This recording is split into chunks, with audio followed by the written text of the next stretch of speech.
Bom, pessoal, dentro ainda dessa questão de formação de preço, a gente vai falar sobre BDI, né? Falar muito rápido, né? Mais uma noção do que seja, né? Sobre o que a gente chama de BDI, que é bonificação de despesas indiretas. Em termos práticos, o BDI é o percentual que deve ser aplicado sobre os custos diretos dos itens da planilha, da obra, para se chegar ao preço de venda, certo? Ou seja, além né, a gente precisa do BDI para poder garantir que, com o meu preço de venda, eu vou cobrir as minhas despesas indiretas e o lucro, tá certo?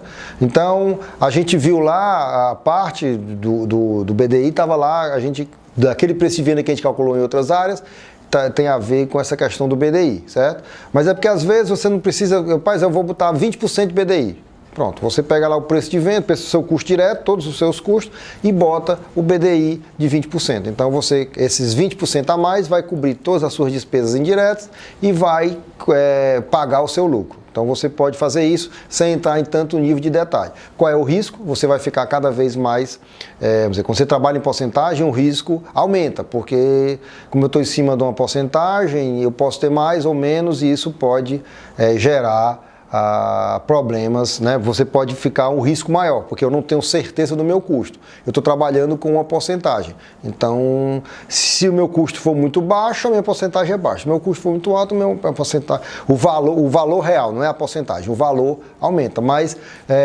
podem ter vários problemas ao longo que aquela porcentagem que eu criei não cobre, certo? Bom, então o BDI, né, ele vai incluir o que a gente chama de despesas indiretas de funcionamento da obra, custo da administração central, custo financeiro, fatores imprevistos, impostos e lucro. Tá? E o quociente entre as parcelas que precisam ser diluídas e o custo direto, ou seja, o BDI ele vai ter que ser pago pelo preço, né? Ou seja, vai ter que cobrir aquilo ali, certo?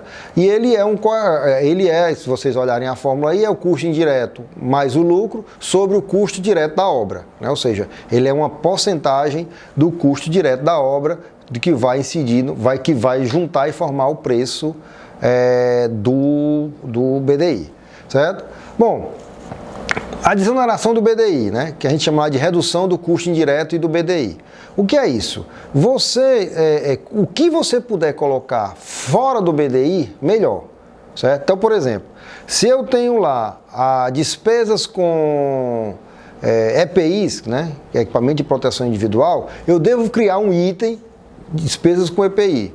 Eu tenho lá salário do engenheiro, coloco o valor do salário do engenheiro. Salário do mestre, coloco o valor do salário do mestre. Ou seja, as minhas despesas diretas, o que eu puder discriminar, eu discrimino, certo? É melhor do que deixar em cima da porcentagem que eu aumento, quer dizer, o meu risco fica maior.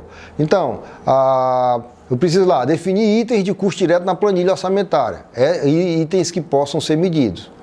Menos os itens que podem ser apropriados e fiscalizados para diluir nos custos. São menos itens, né, que podem ser apropriados e fiscalizados para diluir nos custos diretos. Então eu tenho um valor exato, uma previsão para aquele custo e não uma porcentagem. Utilizar os encargos sociais e trabalhistas em sentido amplo. Absorver itens que poderiam ser indicados como custo indireto. Por exemplo, EPI, ferramentas, alimentação, seguro de vida, tudo isso, se eu tiver esses valores, eu coloco dentro do custo, né, um valor específico dentro lá do orçamento e não como uma porcentagem. Isso aí diminui o risco, diminui o valor do BDI e ele vai ser com uma função muito mais, né, de cobrir lucro, de, né, alguma despesa que eu não pensei, mas eu não fico com aquele custo tão dependente daquela porcentagem lá que estava previsto. Ok? Bom, considerações sobre BDI. Nem toda obra tem o mesmo BDI, certo? Ou seja, tem uma obra que é mais complicada, eu vou ter um BDI maior, porque aumenta o risco, as despesas são maiores, eu vou ter uma equipe maior, então o BDI aumenta. Também, dentro da própria obra, eu posso ter serviços com BDI maior e com BDI menor. Obras que dão mais trabalho, né?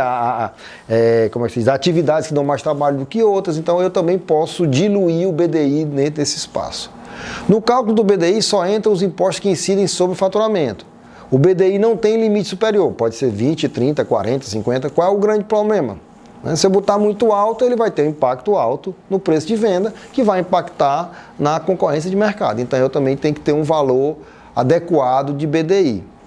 Numa concorrência, duas empresas proponentes não necessariamente chegam ao mesmo BDI, porque o BDI sempre vai depender da empresa, o que é que ela considera como despesa indireta, quanto é a despesa indireta dela. Por exemplo,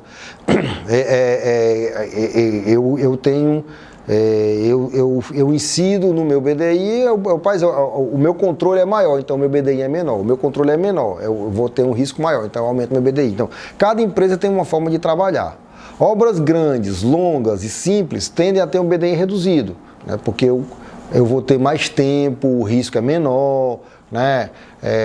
Eu não tenho tanta complexidade. Enquanto que obras complexas, rápidas e pequenas trabalham com BDI mais elevado, porque eu aumento mais o risco, né? Eu preciso de mais capital, talvez pegar mais capital no mercado, então tudo isso vai impactar. O uso para o cálculo do preço de custo através do preço de venda e preços novos, calcula-se o custo direto apenas, certo? Então isso aqui é o que a gente tem, né, para falar um pouco sobre BDI. Para finalizar, a gente vai falar um pouco sobre os encargos, que a gente vai, na realidade são 4 tipos de encargos, que também vão estar Tem os encargos sociais básicos, que hoje que a gente chama de grupo A, que custa em torno de 17%, que vocês estão vendo aí no slide, né? INSS, Fundo de Garantia, Salário de Educação, SES, Senai, Sebrae, né? Tá aí. Os encargos trabalhistas, que a gente chama de grupo B, que custa em torno de 58,94, que é férias, repouso semanal, feriados, 13º, acidente de trabalho, faltas justificadas. Os encargos indenizatórios, que dá em torno de 22,24, que é o que a gente chama aí de aviso prévio, multa por rescisão, indenização adicional. E o último item, né, o último grupo, que é as incidências cumulativas, que é, no caso da 10,02, porque é 0,17 vezes 0,5894, né, que ou seja, é o grupo A sobre o grupo B.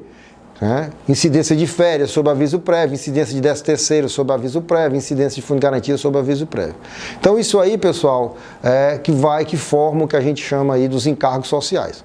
Tá certo? Então essa aí é só uma dicasinha aí para vocês, né? Mais uma informação com relação a custos. Né?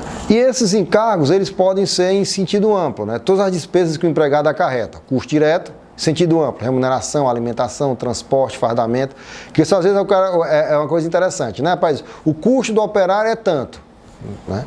Mas atrelado a ele existem outros custos que muitas vezes a gente nem se percebe. Além da remuneração, eu tenho alimentação, eu tenho transporte, eu tenho fardamento, que eu preciso oferecer, né, ao operário, né?